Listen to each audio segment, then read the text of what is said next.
വിജയകുമാർ ഇപ്പോഴും നമ്മുടെ കൂടെയുണ്ട്. ശ്രീ മിഥുൻ, BJPക്ക് ശരിയാണ് 3 സീറ്റ് കിട്ടി. പക്ഷേ തിരുവിതാംകൂറിൽ തെക്കൻ കേരളത്തിൽ 3 സീറ്റ്. നേരത്തെയും നിങ്ങൾ നേമത്ത് ഒരു അക്കൗണ്ട് തുറന്നിരുന്നതാണ്, പിന്നീട് അത് പൂട്ടിപ്പോയെങ്കിൽ കൂടിയും അവിടെ തന്നെ വീണ്ടും അക്കൗണ്ട് തുറക്കുന്നു.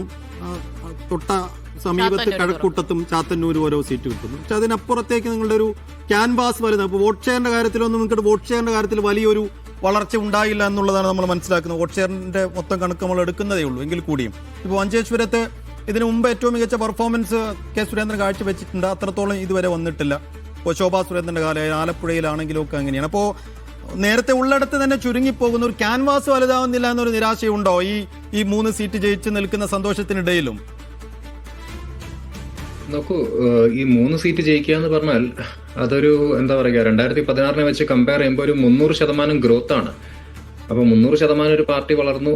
മാത്രമല്ല പല സീറ്റുകളിലും ഒരു ഡിഫീറ്റിന്റെ മാർജിൻ നമ്മൾ നോക്കുകയാണെങ്കിൽ 5000 വോട്ട് അങ്ങനത്തെ ഒരു റേഞ്ചിലാണ് BJP നിൽക്കുന്നത്. അപ്പൊ പാർട്ടിയെ സംബന്ധിച്ച് ഇപ്പൊ വോട്ട് ഷെയർ ടോട്ടലായിട്ട് വന്നില്ല എന്ന് താങ്കൾ പറഞ്ഞു. പക്ഷെ ഞാൻ മനസ്സിലാക്കുന്ന ഏകദേശം ഒരു 20%-ഓളം ഒരു പാർട്ടി ഒരു സംസ്ഥാനത്ത് വളർന്നു കഴിഞ്ഞാൽ അത് അവിടുത്തെ ഒരു തേർഡ് മേജർ ഫ്രണ്ടായി മാറുകയാണ്. പിന്നെ അവരുടെ വളർച്ചയ്ക്ക് പ്രത്യേകിച്ച് ഒരു തടസ്സം നിൽക്കാൻ ബുദ്ധിമുട്ടായിരിക്കും. കാരണം പിന്നെ അവരൊരു തേർഡ് ഫ്രണ്ടായിട്ട് അക്നോളജ് ചെയ്തേ പറ്റൂ. അത് ചെയ്യേണ്ട സമയം വന്നു കഴിഞ്ഞു എന്ന് തന്നെയാണ് നമ്മൾ മനസ്സിലാക്കേണ്ടത്. പിന്നെ ഇവിടെ നേരത്തെ ഞാൻ ഈ കോൺഗ്രസിന്റെ പ്രതിനിധി സംസാരിക്കുമ്പോൾ കേട്ടൊരു കാര്യം, അദ്ദേഹത്തിന് BJPക്കാർ ജയിച്ചതിൽ ആശംസ അറിയിക്കുന്നത് താല്പര്യമില്ല. അപ്പൊ BJP എന്താ, ജനങ്ങളല്ലേ തെരഞ്ഞെടുത്തത്? അപ്പൊ ജനങ്ങളുടെ മാൻഡേറ്റിനെ പോലും ഞങ്ങൾ ബഹുമാനിക്കുന്നില്ല എന്ന് പറയുന്ന രീതി ഇനിയെങ്കിലും മാറ്റണം. കാരണം BJP ആ ഒരു അൺടച്ചബിലിറ്റി കൾച്ചർ, ഞാൻ നേരത്തെ പറഞ്ഞ പോലെ തന്നെ BJP ഒരു വോട്ട് ചെയ്യാൻ പറ്റാത്ത അല്ലെ വോട്ട് ചെയ്യാൻ കൊള്ളാത്തൊരു പാർട്ടിയാണ്, ഒരു വർഗീയ പാർട്ടിയാണ് എന്ന ലേബൽ മാറ്റിക്കൊണ്ടാണ് അവർ വന്നുകൊണ്ടിരിക്കുന്നത് കേരളത്തിൽ. അപ്പൊ ഇതുവരെയുള്ള BJPയുടെ ഒരു ഇമേജ് അത് മാറ്റിമറയ്ക്കാനാണ് ഇപ്പം അവർക്ക് സാധിച്ചത്. ഇനി അങ്ങോട്ടുള്ള അവരുടെ ഓരോ ദിവസത്തെ പെർഫോമൻസ് നമ്മൾ നോക്കുകയാണെങ്കിൽ അതിൽ വലിയൊരു ചേഞ്ച് അവർക്ക് കൊണ്ടുവരാൻ പറ്റും. അവർ കേരളത്തിലുള്ള അവരുടെ ഇമേജ് ആണ് ഇനി മാറാൻ പോകുന്നത്. ഇപ്പം കഴക്കൂട്ടത്തൊക്കെ ഉള്ള വോട്ടേഴ്സ് മതം നോക്കിയിട്ടല്ല അവർ വോട്ട് ചെയ്തത്.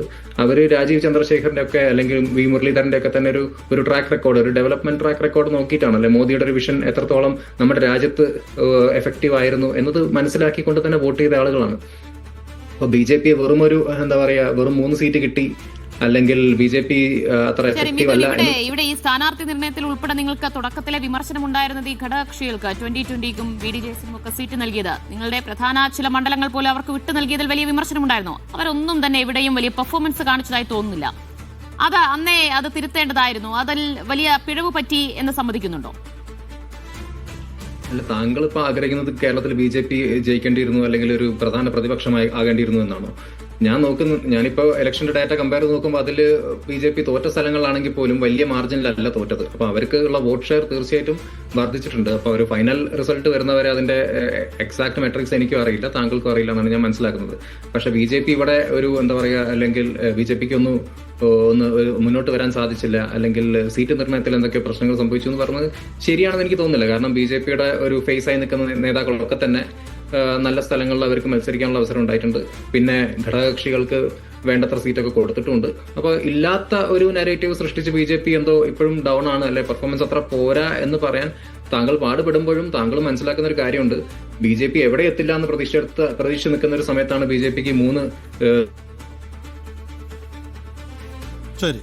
ഇപ്പോൾ വലിയൊരു തോൽവിക്ക് പിന്നാലെ പൊട്ടിത്തെറിയുടെ ചില അനുരണങ്ങൾ കണ്ടു തുടങ്ങിയിരിക്കുന്നു CPM-നകത്ത്. ബിനീഷ് കോടിയേരിയുടെ ഒരു പോസ്റ്റ് വന്നിട്ടുണ്ട്.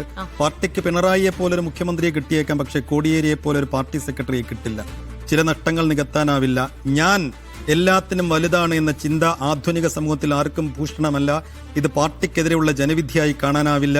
വ്യക്തി കേന്ദ്രീകൃതമായ നിലപാടുകൾക്കെതിരെ ഉള്ളതാണ്. അത് എവിടെയാണ് കൊണ്ടുചെന്ന് തറയ്ക്കുന്നത്? സെക്രട്ടറി MV ഗോവിന്ദന്റെ മുഖത്തേക്ക് തന്നെയാണ്. ബിനീഷ് കോടിയേരി MV ഗോവിന്ദനെയാണോ പിണറായിയാണോ നേരിട്ട് ഡയറക്റ്റായി കടന്നാക്രമിക്കുന്നത്? ഇത് സംഭവിക്കുമായിരുന്നില്ല എന്ന് പറയുമ്പോൾ അത് ലക്ഷ്യം തന്നെയാണെന്ന് വേണം കാണാൻ.